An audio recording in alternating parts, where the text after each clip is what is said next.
আমরা পড়াচ্ছি কারশফের সূত্র। তো কারশফের সূত্র দুটো আছে, কারশফ বা কিরচফও বলা হয় এটাকে। তো তার আগে আমি যেটা জানতে হবে মেরু কাকে বলে। ধর এইখানে একটা বিন্দু, এটা বিন্দু, ঠিক আছে, এটা বিন্দু। এইখানে বিন্দুতে এইখানে একটা তার যুক্ত, আবার এইখানে একটা অন্য তার যুক্ত, এইখানে একটা আবার অন্য তার যুক্ত, ঠিক আছে, মানে অনেকগুলো তার যুক্ত আছে, ঠিক আছে। এবারে তীরচিহ্ন এমন নয় যে এইদিকে হইতে হবে, সেটা কোনো ব্যাপার নেই, কারেন্ট যেদিকে যাবে, ঠিক আছে। তো যদি কোনো বিন্দুতে একাধিক বর্তনী যুক্ত থাকে, একাধিক তার যুক্ত থাকে, তখন আমরা সেই বিন্দুটাকে বলবো মেরু বা সংযোগ বিন্দু, বা ইংরেজিতে বলা হয় জাংশন বা নোড, ঠিক আছে। তাহলে মেরু কাকে বলে? দুই বা তার বেশি যদি তার একটা বিন্দুতে যুক্ত হয়, তখন আমরা ওটাকে বলবো সংযোগ বিন্দু বা মেরু বা জাংশন। এবার শুনুন কারশফের সূত্র, এটা তো ইম্পর্টেন্ট নয় এতটা। কারশফের প্রথম সূত্র, তো কারশফের যে প্রথম সূত্র সেটার নাম আছে, হয় বলা হয় কারশফের প্রথম সূত্র লিখবি কারশফের প্রথম সূত্র, বা এটার অপর নাম হচ্ছে KCL। KCL মানে হচ্ছে Kirchhoff current law, Kirchhoff current law. KCL মানে হচ্ছে কিরচফ কারেন্ট ল, ঠিক আছে। বা এটাকে বলা হয় জাংশন ল বলা হয়, এটার অপর নাম হচ্ছে জাংশন ল। ওই জাংশনে পড়ে, মেরুতে পড়ে বা বিন্দুতে, সেই জন্য KCL মানে কিরচফ কারেন্ট ল, মানে কারশফের প্রবাহ সূত্র।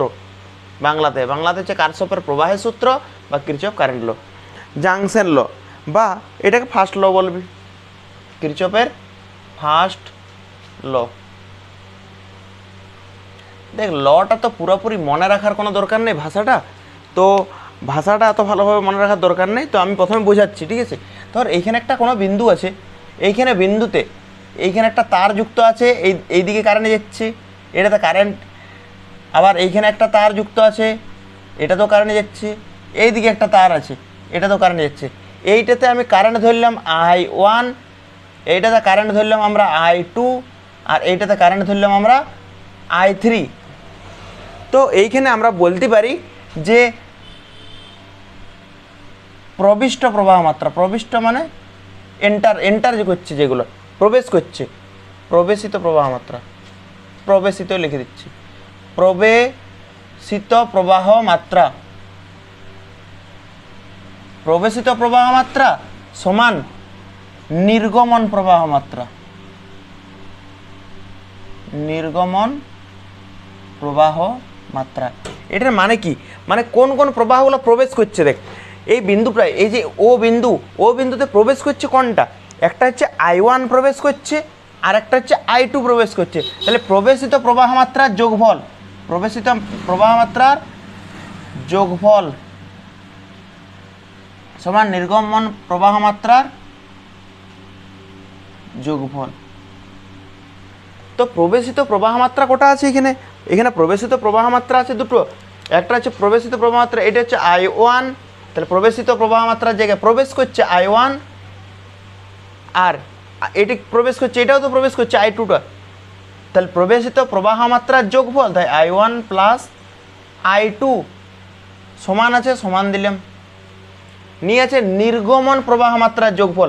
এই বিন্দু থেকে নির্গমন কোনটা হচ্ছে? দেখ শুধুমাত্র এইটাই বেরোচ্ছে, দেখ এই তারটাতেই কারেন্ট বেরোচ্ছে, নির্গমন হচ্ছে এই তারটাতেই, তাহলে এইখানেই তো শুধু, তাহলে এইখানে তো I3 হবে। প্রবাহ মাত্রার যোগফল বলা আছে, কিন্তু নির্গমন তো একটা তারেই হচ্ছে, তাহলে I1 প্লাস I2 সমান I3, ঠিক আছে। বা এটাকে আমরা এইটাও লিখতে পারি, এটাও কারশফের সূত্র, অথবা অন্যভাবেও লেখা যেতে পারে। দেখ অন্যভাবে কী করে লেখা যেতে পারে? I1 প্লাস I2 এদিকে আছে, লিখলাম, এইটা আছে প্লাস I3, এটা যদি এই দিকে আসে সমানের, মাইনাস I3 সমান 0 লিখতে পারি, সমান 0। তার মানে এখানে বলতেই পারি যে প্রবাহ মাত্রাগুলোর বীজগাণিতিক যোগফল কোনো বিন্দুর, এগুলো তো প্রবাহ মাত্রা, I মানে কি বটা প্রবাহ মাত্রা, I2 মানেও প্রবাহ মাত্রা, I3 মানেও প্রবাহ মাত্রা, তাহলে এই যে প্রবাহ মাত্রাগুলার, প্রবাহ মাত্রার বীজগাণিতিক যোগ, বীজগাণিতিক যোগ মানে অ্যালজেব্রিক সাম, বীজগাণিতিক যোগফল লিখতে পারি এটা I1 plus I2 minus I3, তাহলে প্রবাহ মাত্রার বীজগাণিতিক যোগফল। যোগফল বলছি, এবারে সবাই বলে -I3 আছে, -I3 মানে দিকটা অন্য, প্রবাহ মাত্রা যেটা দিক ধরছি হয়তো সেটা তার উল্টোটা, ঠিক আছে, কিন্তু এটা তো যোগফলে, ঠিক আছে, মানে এটা তো যোগফলেই বটে। দেখ যদি আমি এমনি করে দিই, দেখ না সে আগেরটাতে হচ্ছে না কি না, এখানে প্লাস দিয়ে দিলাম আর এখানে মাইনাস দিয়ে দিলাম, সে একই ব্যাপারেই তো, মানে যোগফলেই তো হচ্ছে। তাহলে প্রবাহ মাত্রার বীজগাণিতিক যোগফল সমান আছে, সমান দিলাম, কি লেখা আছে 0। তাহলে কারশফের সূত্র আমরা দুভাবেই বলতে পারি। এক হচ্ছে যে কোনো বিন্দুতে প্রবেশিত প্রবাহ মাত্রার যোগফল ও নির্গমন প্রবাহ মাত্রার যোগফল কি হয়, সমান হয়। কোনো বিন্দুতে বা মেরুতে প্রবেশিত প্রবাহ মাত্রার যোগফল ও নির্গমন প্রবাহ মাত্রার যোগফল কি আছে, সমান, এটা বলতে পারি। অথবা দিয়ে বলতে পারি যে কোনো বিন্দুতে প্রবাহ মাত্রার বীজগাণিতিক যোগফল, প্রবাহ মাত্রাগুলির বীজগাণিতিক যোগফল 0 হয়, প্রবাহ মাত্রাগুলির বীজগাণিতিক যোগফল 0। এইটাকে আমরা যেহেতু প্রবাহ মাত্রাগুলোর বীজগাণিতিক যোগফল 0 বলা আছে, তো যোগফলের জন্য সামেশন চিহ্ন এরকম দেয় না, সামেশন। আর কিসের যোগফল করেছি আমরা, প্রবাহ মাত্রার।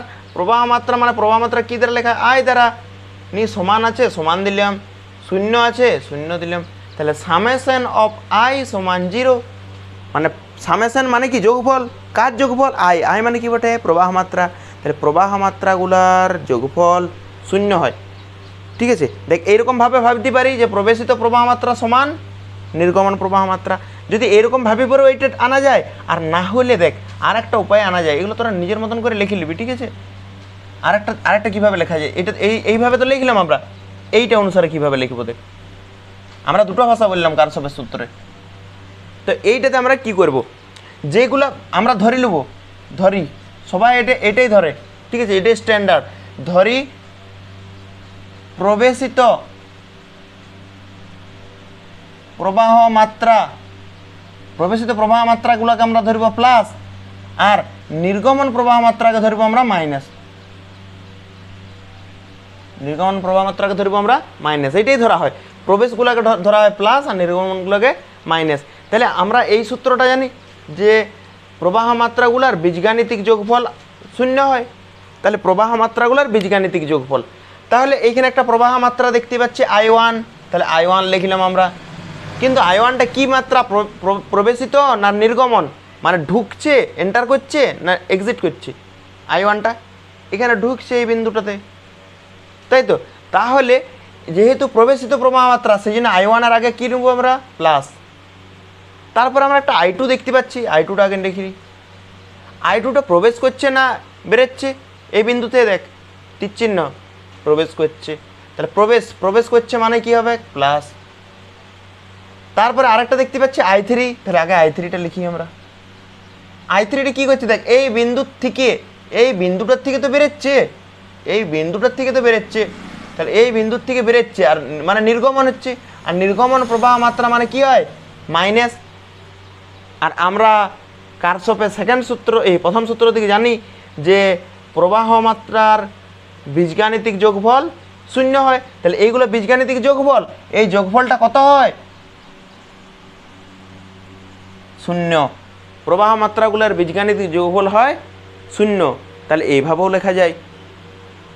এটাতে পয়েন্ট দিবি যে কারশফের প্রথম সূত্র আধান থেকে আধানের সংরক্ষণ সূত্র নিয়ে পরে এইটা লিখবি। দেখ এটা তো আমরা পাইছিলাম I1 প্লাস I2 সমান I3, দেখ লেখা আছে প্রবেশিত প্রবাহ মাত্রা সমান নির্গমন প্রবাহ মাত্রা, ঠিক আছে।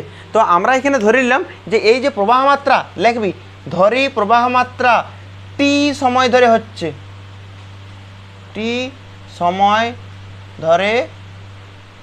আমরা ধরে নিলাম, ধরি প্রবাহ মাত্রা কত সময় ধরে হচ্ছে, t সময় ধরে হচ্ছে। তাহলে যেহেতু t সময় ধরে হচ্ছে, তাহলে এইগুলোকে t দিয়ে সবগুলোকে, এইটাকে t দিয়ে গুণ সবগুলোকে, তাহলে t দিয়ে যদি গুণ করা হয় তাহলে কি আসবে, I1 into t plus I2 সাথেও কি গুণ হবে, t সমান ছিল, সমান দিলাম।